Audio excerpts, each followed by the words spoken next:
पिछले कुछ महीनों से हम लोग देख रहे हैं कि दिल्ली की चुनी हुई सरकार के मामलों में एलजी साहब का हस्तक्षेप दिन ब दिन बहुत ज़्यादा बढ़ता जा रहा है और ऐसा प्रतीत होता है इस हस्तक्षेप से कि दिल्ली की चुनी हुई सरकार के कामों में बाधा पहुंचाई जा रही है, जिसकी वजह से दिल्ली के लोगों के जो ज़रूरतें हैं, जो सपने हैं, वो पूरे नहीं हो पा रहे हैं। उनके काम रुकते जा रहे हैं। उन्हीं मुद्दों पे चर्चा करने के लिए आज मैं एलजी साहब से मिला था और मेरी मंशा यही थी कि अगर हमारे कानून और संविधान को समझने में कुछ गलतफहमियां हैं या आपसी डिफरेंसेस हैं समझ में, तो उसको सॉर्ट आउट किया जा सके, हम लोग एक ही पेज पे आ सकें। मैं ये सारी किताबें लेके गया था, देश का संविधान लेके गया था, मोटर व्हीकल्स एक्ट लेके गया था, जीएनसीटीडी एक्ट लेके गया था, स्कूल एजुकेशन एक्ट लेके गया था, सुप्रीम कोर्ट के जजमेंट सारे लेके गया था उनसे चर्चा करने के लिए। काफ़ी लंबी चर्चा हुई। हम लोग जानते हैं कि दिल्ली में दो सब्जेक्ट्स हैं, दो किस्म के, एक 3 सब्जेक्ट्स हैं, पुलिस, लैंड और पब्लिक ऑर्डर। संविधान में लिखा है कि ये तीनों सब्जेक्ट्स पे सारे निर्णय लेने का अधिकार एलजी साहब के पास है। इन तीनों को हम रिजर्व्ड सब्जेक्ट्स कहते हैं कि ये एलजी साहब के लिए रिजर्व हैं ये तीनों सब्जेक्ट्स। इसके अलावा बाकी सारे सब्जेक्ट्स, शिक्षा है, स्वास्थ्य है, बिजली है, पानी है, सड़क है, बाकी सारे सब्जेक्ट्स दिल्ली सरकार, दिल्ली की चुनी हुई सरकार के दायरे में आते हैं। इनको ट्रांसफर्ड सब्जेक्ट्स कहा जाता है कि ये ट्रांसफ़र कर दिए गए हैं चुनी हुई सरकार को। तो मोटे मोटे तौर पे रिजर्व्ड सब्जेक्ट्स 3 हैं जो कि एलजी साहब के पास हैं और ट्रांसफर्ड सब्जेक्ट्स जो हैं वो दिल्ली की चुनी हुई सरकार के पास हैं। 4 जुलाई 2018 को सुप्रीम कोर्ट की कॉन्स्टिट्यूशन बेंच ने, संविधान पीठ ने एक जजमेंट पास किया था दिल्ली की सरकार को लेके, जिसको मैं आज आपके सामने कोट कर रहा हूं। ये जजमेंट है। इस जजमेंट में साफ साफ लिखा है 2 जगह। एक लिखा है the lieutenant governor has not been entrusted with any independent decision making power. तो ट्रांसफर्ड सब्जेक्ट्स में the lieutenant governor has not been entrusted with any, lieutenant governor को इंडिपेंडेंटली कोई भी निर्णय लेने का अधिकार नहीं है। ये संविधान पीठ में लिखा हुआ है।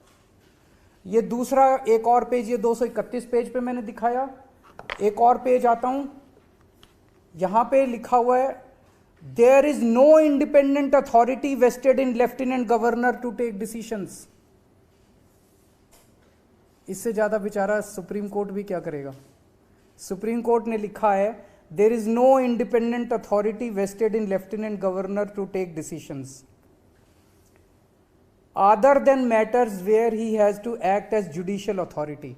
मतलब कहीं जैसे किसी की 2 पार्टियों की सुनवाई करनी हो, कई बार जैसे राशन की दुकान के कैंसिल करने का होता है, दोनों पार्टियों के, ऐसे कुछ एक मुद्दे लेके जहां पे एलजी साहब एक न्यायाधीश की तरह एक्ट करते हैं और किसी भी पावर उनके पास इंडिपेंडेंट डिसीजन मेकिंग की पावर नहीं है। ये दोनों में लिखा हुआ है साफ साफ। इससे क्या सा, ये मैंने आपको डिस्ट्रीब्यूट कर दिया, आप लोगों के पास है। इसको जरा सा अच्छे से चला दीजिएगा टीवी पे भी, और उसको कल अखबारों में भी हेडलाइन छाप दीजिएगा that LG has no independent decision making power. ये सुप्रीम कोर्ट बोल रहा है। इसका क्या मतलब हुआ? इसका मतलब हुआ एलजी साहब ने जो जैस्मीन का दफ्तर सील करने के ऑर्डर दिए वो इलीगल थे, अनकॉन्स्टिट्यूशनल थे। इसका मतलब जो एलजी साहब ने एल्डरमैन 10 बनाए वो इलीगल था, अनकॉन्स्टिट्यूशनल था। इसका मतलब जो एलजी साहब ने प्रिजाइडिंग ऑफिसर के ऑर्डर पास किए वो इलीगल थे, अनकॉन्स्टिट्यूशनल थे। इसका मतलब जो 164 करोड़ रुपए की रिकवरी के ऑर्डर एलजी साहब ने पास किए वो इलीगल थे, अनकॉन्स्टिट्यूशनल थे। इसका मतलब जो दिल्ली के टीचर्स को फिनलैंड जाने से रोका जा रहा है उसके ऑर्डर्स जो है वो इलीगल है, अनकॉन्स्टिट्यूशनल है। इसका मतलब दिल्ली के अंदर जो योगा क्लासेस बंद की गई वो इलीगल था और अनकॉन्स्टिट्यूशनल था। मैंने ये ऑर्डर अभी एलजी साहब को दिखाए। मैंने कहा सर ये देखो 2 पेज, ये 2 लाइन पढ़ लो आप। अब मेरे को बताओ, जब सुप्रीम कोर्ट साफ साफ कह रहा है कि आपको कोई आदेश इंडिपेंडेंटली पास करने की वो नहीं है, आज़ादी नहीं है, तो आप कैसे पास कर रहे हो? तो एलजी साहब कहते हैं ये सुप्रीम कोर्ट की राय हो सकती है। तो मैंने कहा क्या मतलब? कहते हैं संविधान में लिखा है कि मैं एडमिनिस्ट्रेटर हूँ। एडमिनिस्ट्रेटर कुछ भी कर सकता है, किसी भी विषय पे कर सकता है। मैंने कहा सर इसका क्या मतलब हुआ? कहते हैं कि अगर मुझे लगेगा कि सरकार कुछ गलत काम कहीं कर रही है तो मैं किसी को भी कोई भी आदेश दे सकता हूँ। मैंने कहा सर ये रिजर्व सब्जेक्ट, ट्रांसफर्ड सब्जेक्ट कहता है, इसका कोई मतलब नहीं है। मैं एडमिनिस्ट्रेटर हूँ। एडमिनिस्ट्रेटर किसी भी सब्जेक्ट के ऊपर किसी भी अफसर को कोई भी आदेश दे सकता है, ये मुझे पावर है। तो मैंने कहा सर कल को मान लीजिए प्रेसिडेंट ऑफ इंडिया कहती है कि मैं मोदी जी के काम से खुश नहीं हूँ और वो गलत काम कर रहे हैं, तो वो आदेश दे सकती है? कहते नहीं, वो अलग है। दिल्ली के केस में मैं एडमिनिस्ट्रेटर हूँ और मैं सुप्रीम हूँ और मेरे को सारी पावर्स हैं और ये सुप्रीम कोर्ट की राय हो सकती है, इसको मैं नहीं मानता। मुझे काफ़ी शॉकिंग लगा जब उन्होंने ये कहा। फिर मैंने उनसे पूछा, मैंने कहा सर आप चीफ सेक्रेटरी से सीधे फाइलें अपने पास मंगाते हैं और चीफ सेक्रेटरी को सीधे फाइलें आप नीचे भेजते हैं। सरकार जो है वो ट्रांजैक्शन ऑफ बिजनेस रूल से चलती है, ये ट्रांजैक्शन ऑफ बिजनेस रूल्स हैं। मैंने उनके सामने रखे। मैंने कहा सर इसमें कहाँ लिखा है कि आप सीधे चीफ सेक्रेटरी को फाइल भेज सकते हो या उससे मंगा सकते हो? उन्होंने फिर कहा कि ये रूल्स मेरे ऊपर लागू नहीं होते। मैं किसी भी अफसर को कोई भी फाइल भेज सकता हूं, किसी भी अफसर से कोई भी फाइल मंगा सकता हूं, किसी भी अफसर को कोई भी डायरेक्शंस दे सकता हूं, मुझे कोई। तो फिर उन्होंने कहा, मैंने उनसे पूछा कि ये जो एल्डरमैन का आपने ऑर्डर किया, ये आपने कौन से कानून में किया? तो उन्होंने कहा कि उसमें लिखा हुआ है एमसीडी एक्ट में कि एडमिनिस्ट्रेटर शैल अपॉइंट एल्डरमैन। तो चूंकि एडमिनिस्ट्रेटर लिखा है तो मेरी पावर है। तो मैंने कहा सर आज मैंने पूरी रिसर्च की है, दिल्ली का एक भी कानून ऐसा नहीं है जिसमें एडमिनिस्ट्रेटर ना लिखा हो। एजुकेशन एक्ट में एडमिनिस्ट्रेटर लिखा है, डीएमसी एक्ट में एडमिनिस्ट्रेटर लिखा है, पानी के एक्ट में एडमिनिस्ट्रेटर लिखा है, बिजली के एक्ट में एडमिनिस्ट्रेटर लिखा है, हेल्थ के एक्ट में एडमिनिस्ट्रेटर, हर जगह एडमिनिस्ट्रेटर लिखा है। क्योंकि दिल्ली तो राज्य 92 में बनी थी, उसके पहले तो एडमिनिस्ट्रेटर ही होता था दिल्ली के अंदर, तो सारे कानून तो उसके पहले के चले आ रहे हैं, उसके बाद तो कोई नया कानून बना नहीं है। बिजली में भी, पानी में भी, सड़क में भी, सब में एडमिनिस्ट्रेटर लिखा है। तो कहते हैं सारे फिर मैं करूँगा। तो मैंने कहा फिर सर मैं क्या करूँगा? तो कहता वो आप जानो। तो चुनी हुई सरकार क्या करेगी? मैंने कहा सर फिर तो ये जो संविधान की पीठ का ऑर्डर है, ट्रांसफर्ड सब्जेक्ट है, रिजर्व सब्जेक्ट है, इसका कोई मतलब ही नहीं बचा, फिर तो सारे काम एडमिनिस्ट्रेटर करेगा। उनकी अंडरस्टैंडिंग यही है कि एडमिनिस्ट्रेटर का मतलब सारे काम वही करेंगे। मैंने फिर उनको 2 ऑर्डर और दिखाए। ये संविधान की पीठ, ये सुप्रीम कोर्ट का एक ऑर्डर आया है जो 2019 में आया था। इसमें साफ साफ लिखा है एक कानून के अंदर, दिल्ली के कानून में, गवर्नमेंट मीन्स एलजी, और उसके नीचे इन्होंने लिखा है reading the aforesaid definition in the context of constitution bench judgment would clearly mean that LG here has to act on aid and advice of the government of Delhi। तो जब supreme court कह रहा है कि जहां LG लिखा है वहां भी LG जो है वो चुनी हुई सरकार के हिसाब से काम करेगा, मैंने ये दिखाया।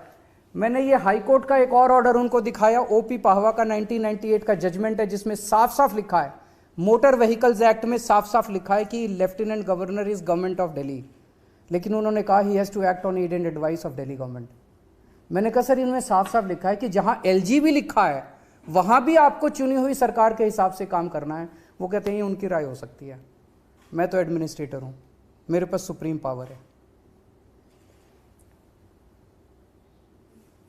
मैंने उनको कई बार कहा कि हम मिलकर काम करना चाहते हैं, और इस तरह से दिल्ली की जनता सफ़र कर रही है। रोज़ रोज़ के जो लड़ाई झगड़े हैं, ये मैसेज भी अच्छा नहीं जाता कि आपस में एलजी और सीएम के बीच में इतने मतभेद हैं।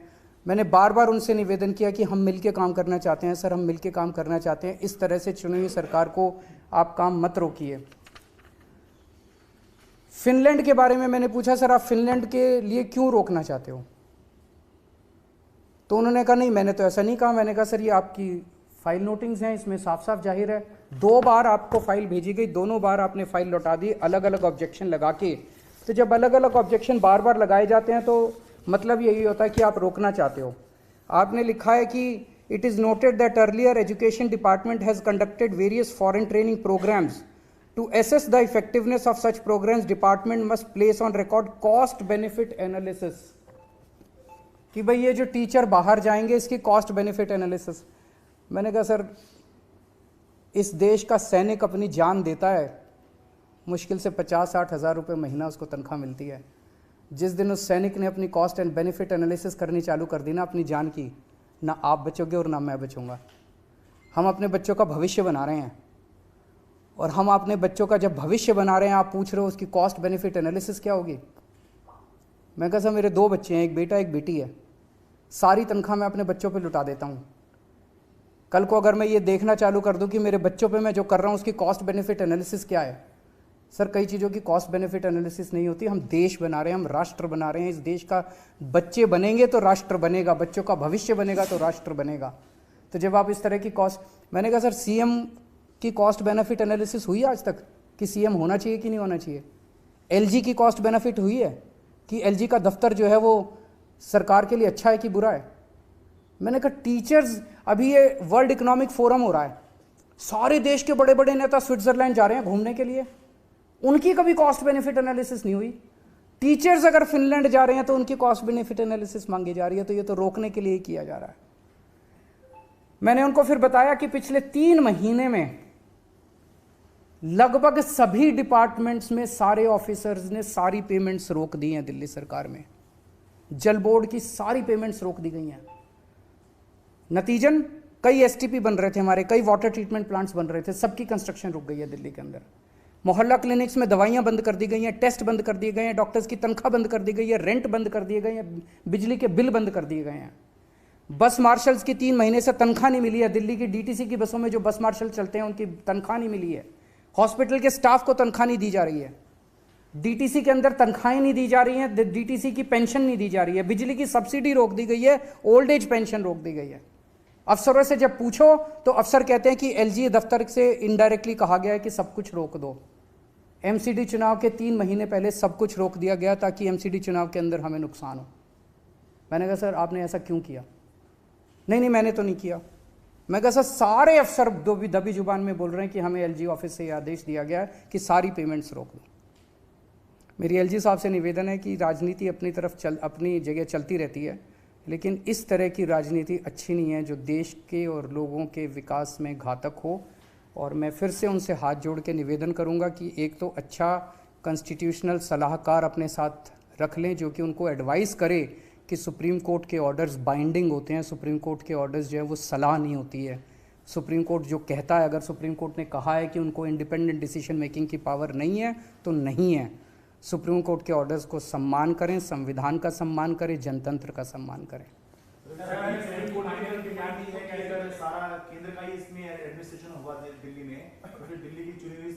मैंने भी उनसे यही पूछा, वो बार बार, जब उन्होंने 2 बार कहा, एक बार बोला कि मैं एडमिनिस्ट्रेटर हूँ, मेरे पास सुप्रीम पावर्स है, ये शब्द है उनके, मेरे पास सुप्रीम पावर्स है, मैं जो भी चाहूँ, जिसको चाहूँ, जिस सब्जेक्ट पे चाहूँ आदेश दे सकता हूँ। और दूसरी बार उन्होंने कहा कि ये जितने आदेश हैं सुप्रीम कोर्ट की, ये सारे एडवाइस हैं और मैं इनको नहीं मानता। सर, आपके पास समाधान निकलेगा? क्योंकि जो कॉपी आप लेके आए संविधान तो एलजी के पास भी है, तो कोई समाधान की तरफ बढ़ी ऐसी मीटिंग? मैं समझता हूँ कि एक तो उनको भी थोड़ा सा समझना चाहिए कि इस तरह से, मैंने उनसे काफ़ी निवेदन किया, हाथ जोड़ के निवेदन किया कि हमें मिल के काम करना चाहिए, हमें एक दूसरे के काम में अड़चन नहीं अड़ाने चाहिए। जनता देख रही है और आने वाली पीढ़ियाँ क्या कहेंगी कि हम, जब हमें काम करना था तो हम किस तरह से आपस में इस तरह से एक दूसरे के काम में अड़चन अड़ा रहे थे।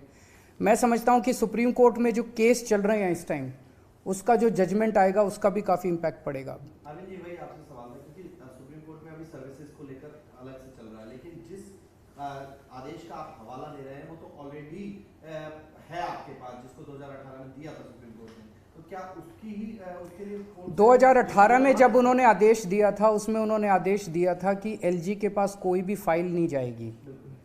3 साल तक सरकार बहुत अच्छी चली थी, आपने देखा होगा 2018 से 2021 तक कोई अड़चन नहीं आई थी, एलजी के पास फाइलें जाना बंद। 2021 में इन्होंने सुप्रीम कोर्ट के जजमेंट को पलटने के लिए जीएनसीटीडी अमेंडमेंट एक्ट लेके आए थे, जिसके तहत सारी फाइलें फिर से एलजी साहब के पास जानी चालू हो गई। उस एक्ट को भी हमने चैलेंज किया हुआ है। मैं समझता हूं कि सर्विसेज के केस के बाद सुप्रीम कोर्ट उसको भी उठाएगा। सर, इसके पीछे आपको मंशा क्या लगती है? क्या कानून की समझ आपको क्या लग रहा है कि अगर एमसीडी चुनाव के 3 महीने पहले दिल्ली के सारे मोहल्ला क्लिनिक की पेमेंट्स रोक दी जाए, जल बोर्ड की पेमेंट्स रोक दी जाए, सारे स्टाफ की तनख्वाह रोक दी जाए, तो मंशा तो राजनीतिक नज़र आ रही है, पॉलिटिकल नज़र आ रही है कि दिल्ली के कामों को रोका जाए। आज की बैठक से कुछ सकारात्मक निकला है, कुछ ऐसा निकला जो कि जिससे दिल्ली वालों को कुछ राहत? अगर ऐसे चलता रहेगा तो फिर काम नहीं होगा। काम होंगे, काम करेंगे, जितने काम कर सकते हैं हमारे हाथ में है। अगर उनके पैर भी पकड़ने पड़े हम पैर भी पकड़ेंगे, जो भी कर सकना पड़ेगा करेंगे, और साथ में जब जब कोर्ट का रास्ता अपनाना पड़ेगा हम कोर्ट का रास्ता भी अपनाएंगे। कैसे निकलेगा, क्योंकि जो बड़ा फैसला है वो सुप्रीम कोर्ट 2018 में दे चुका है, जो सुप्रीम कोर्ट में चल रहा है वो तो केवल ट्रांसफर पोस्टिंग का मामला है। और दूसरा वाला भी है कि एलजी साहब के पास फाइलें जानी चाहिए कि नहीं जानी चाहिए, वो वाला भी मामला भी है। इन दोनों पे जजमेंट्स आएंगे तो मैं समझता हूँ कि समाधान निकलेगा। एक बड़ी बात जो आप बता रहे हैं कि पिछले 3 महीने से लोगों को सैलरी नहीं मिल रही है और कई बार अब दी, अब हम लोगों ने आवाज़ उठाई तो अब मिलनी चालू हुई है।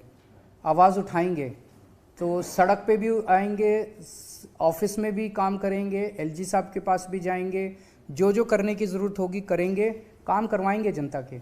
लेकिन स्पीड रुक जाती है कामों की, अड़चनें आती है।